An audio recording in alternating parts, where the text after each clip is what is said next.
Huawei fans are still reeling in from the Huawei Nova 5T, the last upper mid-range device from the Nova series that Huawei released in the Philippines. And yet, we're already getting the newest Huawei Nova 7i. Right off the bat, we're seeing pretty major changes when it comes to the design cube, since Huawei equipped this device with the famed square housing for its rear quad camera setup. Unlike the 5T, the 7i will be displaying the familiar branding of Huawei smack at the lower center of the back panel, and not the Nova logo.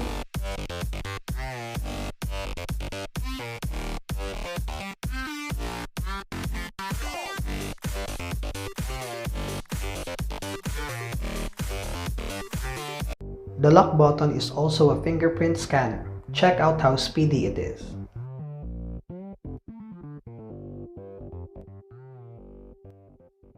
Here are sample shots taken on the Huawei Nova 7i.